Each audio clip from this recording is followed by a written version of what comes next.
ಸದನದ ಒಳಗಡೆಗೆ ಈ ರೀತಿ ಆಗ್ತಾ ಇದ್ರೆ ಇವತ್ತು ಸದನಕ್ಕೆ ಹೋಗದೇನೆ ಇವತ್ತು ದೇವಸ್ಥಾನಗಳ ತೀರ್ಥಯಾತ್ರೆ ಅಂದ್ರೂ ತಪ್ಪಾಗ್ಲಿಕ್ಕಿಲ್ಲ.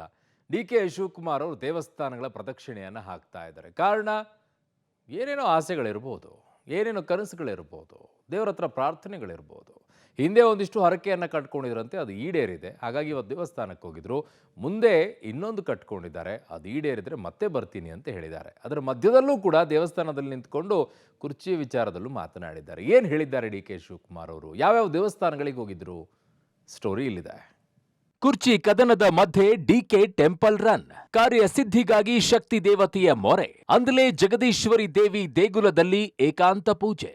ಕಾಂಗ್ರೆಸ್ನಲ್ಲಿ ಕುರ್ಚಿ ಫೈಟ್ ಜೋರಾಗ್ತಾ ಇದೆ. ಅಧಿವೇಶನದ ಕೊನೆಯ ದಿನ ಸದನದಲ್ಲಿ 5 ವರ್ಷವೂ ನಾನೇ ಸಿಎಂ ಅಂತ ಸಿದ್ದರಾಮಯ್ಯ ಗುಟುರು ಹಾಕಿದ್ದಾರೆ. ಮತ್ತೊಂದು ಕಡೆಗೆ ಬೆಳಗಾವಿಯಲ್ಲಿ ಡಿನ್ನರ್ ಮೀಟಿಂಗ್ ಹೆಸರಲ್ಲಿ ಚರ್ಚೆಗಳು ಜೋರಾಗಿದೆ. ಈ ನಡುವೆ ಕುರ್ಚಿ ಗಾದಿಗಾಗಿ ಡಿಕೆ ಶಿವಕುಮಾರ್ ಶಕ್ತಿ ದೇವತೆಯ ಮೊರೆ ಹೋಗಿದ್ದಾರೆ. ಯತ್ನ ಕಾರ್ಯ ಸಿದ್ಧಿಸುವ ಕ್ಷೇತ್ರವಾದ ಉತ್ತರ ಕನ್ನಡ ಜಿಲ್ಲೆಯ ಅಂಕೋಲಾದ ಅಂದಲೆ ಜಗದೀಶ್ವರಿ ದೇಗುಲಕ್ಕೆ ಡಿಕೆ ಶಿವಕುಮಾರ್ ಭೇಟಿಯನ್ನ ಕೊಟ್ಟರು. ಶಲ್ಯ ಹೊದ್ದು ರುದ್ರಾಕ್ಷಿಯನ್ನ ತೊಟ್ಟು ಮಡಿಯುಟ್ಟು ಆಗಮಿಸಿದ ಡಿಕೆಶಿಗೆ ದೇವಾಲಯದ ಅರ್ಚಕ ಗಣೇಶ್ ನಾಯಕ್ ಸ್ವಾಗತ ಕೋರಿದ್ರು. ಈ ವೇಳೆ ಡಿಕೆಶಿಗೆ ಸಚಿವ ಮಂಕಾಳು ವೈದ್ಯ, ಕಾರವಾರ ಶಾಸಕ ಸತೀಶ್ ಸೈಲ್ ಸಾಥನ ಕೊಟ್ಟರು. ಜಗದೀಶ್ವರಿ ಗರ್ಭಗುಡಿ ಪ್ರವೇಶಿಸಿದ್ದ ಸಚಿವ ಮಂಕಾಳು ವೈದ್ಯ, ಕಾರವಾರ ಶಾಸಕ ಸತೀಶ್ ಸೈಲ್ ಹೊರಕಳುಹಿಸಿದ ಡಿಕೆ ಏಕಾಂತದಲ್ಲಿ ಪೂಜೆಯನ್ನ ನೆರವೇರಿಸಿದ್ರು. ಏಕಾಂತ ಪೂಜೆಯಲ್ಲಿ ಡಿಕೆ ಶಿವಕುಮಾರ್ ಜಗದೀಶ್ವರಿಯ ಬಳಿ ಹಿಂಗಾರ ಪ್ರಸಾದವನ್ನ ಬೇಡಿದ್ರು.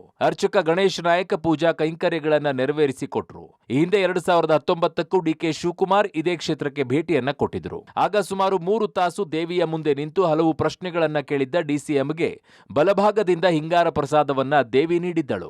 ನಮ್ಮಲ್ಲಿ ಪವರ್ ಶೇರ್ ಒಪ್ಪಂದ ಆಗಿದೆ, ಸಿಎಂ ಪೂರ್ಣಾವಧಿ ಇರಲ್ಲ ಅಂತ ಹೇಳಿಲ್ಲ. ಪೂಜೆ ಬಳಿಕ ಡಿಸಿಎಂ ಡಿಕೆ ಶಿವಕುಮಾರ್ ಹೇಳಿಕೆ.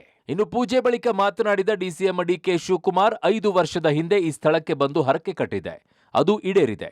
ಮತ್ತೆ ಇಲ್ಲಿಗೆ ಬರುತ್ತೇನೆ ಎಂದಿದ್ದೆ, ಹಾಗಾಗಿ ಬಂದಿದ್ದೇನೆ. ಮತ್ತೆ ಆಶೀರ್ವಾದ ಮಾಡು ತಾಯಿ ಅಂತ ಕೇಳಿಕೊಂಡಿದ್ದೇನೆ ಅಂದಿದ್ದಾರೆ. ಜೊತೆಗೆ ಪವರ್ ಶೇರಿಂಗ್ ವಿಚಾರ ಸಹ ಬಾಯ್ಬಿಟ್ಟಿದ್ದಾರೆ. ನಮ್ಮಲ್ಲಿ ಪವರ್ ಶೇರಿಂಗ್ ಒಪ್ಪಂದ ಆಗಿದೆ. ನಾನು ಯಾವತ್ತೂ ಸಿಎಂ 5 ವರ್ಷ ಇರಲ್ಲ ಅಂತ ಹೇಳಿಲ್ಲ. ಹೈಕಮಾಂಡ್ ನಿರ್ಧಾರ ಆಗಿದೆ. ಹೈಕಮಾಂಡ್ ಸಿಎಂ ಪರವಾಗಿ ಇದ್ದಿದ್ದಕ್ಕೆ ಅವರು ಸಿಎಂ ಆಗಿದ್ದಾರೆ. ಹೈಕಮಾಂಡ್ ಹೇಳಿದಂತೆ ನಾವು ನಡೆದುಕೊಳ್ತೀವಿ ಅಂದಿದ್ದಾರೆ. ಸುಮಾರು 5 ವರ್ಷದಿಂದ ನಾನು ಈ ಸ್ಥಳಕ್ಕೆ ಬಂದು ಈ ದೇವಿಯಲ್ಲಿ ನನಗೆ ಯಾವುದೋ ಒಂದು ನನ್ನ ಕುಟುಂಬದ ಕೆಲಸದ ಬಗ್ಗೆ ನಾನು ಪ್ರಾರ್ಥನೆ ಮಾಡಿದ್ದೆ. ಅದು ನನ್ನ ಇಷ್ಟ ನೆರವೇರಿತು.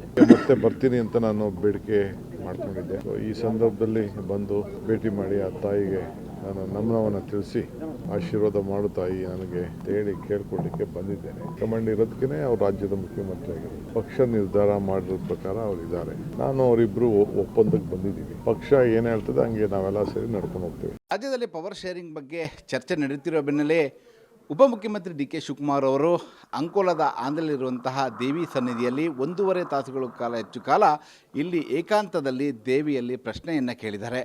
ಅದರ ಬೆನ್ನಲ್ಲೇ ಅರ್ಚಕರು ಕೂಡ 1 ತಿಂಗಳಲ್ಲಿ ಶುಭಫಲ ದೊರೆಯಲಿದೆ, ಅವರು ಕೇಳಿದ ಪ್ರಶ್ನೆಗಳಿಗೆ ಶುಭಫಲದ ಉತ್ತರ ಸಿಕ್ಕಿದೆ ಅನ್ನೋದನ್ನು ಹೇಳಿದರೆ ಡಿ.ಕೆ. ಶಿವಕುಮಾರ್ ಅವರು ಈಗಾಗಲೇ ಪವರ್ ಶೇರಿಂಗ್ ಬಗ್ಗೆ ಗುಟ್ಟನ್ನು ರಟ್ಟು ಮಾಡಿದ್ದಾರೆ. ಒಟ್ಟಿನಲ್ಲಿ ಇನ್ನು 1 ತಿಂಗಳಲ್ಲಿ ಶುಭಫಲ ಸಿಗುತ್ತಾ ಅನ್ನೋದನ್ನು ಕಾದು ನೋಡಬೇಕಿದೆ. ಗೋಕರ್ಣಕ್ಕೂ ಭೇಟಿ ನೀಡಿದ ಡಿಕೆಶಿ, ಆತ್ಮಲಿಂಗ ದರ್ಶನ ಮಾಡಿದ ಡಿಸಿಎಂ. ಅಂದಲೆಯ ಜಗದೀಶ್ವರಿ ದೇಗುಲಕ್ಕೆ ಭೇಟಿಗೂ ಮುನ್ನ ಡಿಕೆ ಶಿವಕುಮಾರ್ ಗೋಕರ್ಣ ಕ್ಷೇತ್ರಕ್ಕೆ ಭೇಟಿಯನ್ನ ನೀಡಿದ್ರು. ಹೆಲಿಕಾಪ್ಟರ್ನಲ್ಲಿ ಆಗಮಿಸಿದ ಡಿಕೆ ಶಿವಕುಮಾರ್ ಪರ ಘೋಷಣೆಗಳನ್ನ ಕೂಗಲಾಯಿತು. ಮುಂದಿನ ಸಿಎಂ ಡಿಕೆಶಿಗೆ ಜೈಕಾರ ಅಂತ ಘೋಷಣೆ ಕೂಗಲಾಯಿತು. ಬಳಿಕ ಗೋಕರ್ಣದ ಮಹಾಬಲೇಶ್ವರ ದೇಗುಲಕ್ಕೆ ಡಿಕೆ ಶಿವಕುಮಾರ್ ಭೇಟಿಯನ್ನ ನೀಡಿದ್ರು. ಆತ್ಮಲಿಂಗ ದರ್ಶನ ಮಾಡಿದ್ರು. ಬಿಲ್ವ ಪತ್ರೆ, ಪಂಚಾಮೃತ ಅಭಿಷೇಕ ಸೇವೆ ನೆರವೇರಿಸಿದ್ರು. ಒಟ್ಟಾರೆ ಮುಖ್ಯಮಂತ್ರಿಯ ಕುರ್ಚಿ ಪಡೆಯಲು ಡಿಕೆ ಶಿವಕುಮಾರ್ ಶಕ್ತಿ ದೇವರ ಮೊರೆ ಹೋಗ್ತಿರುವುದು ಇತ್ತೀಚೆಗೆ ಜಾಸ್ತಿ ಆಗ್ತಿದೆ. News desk, public TV.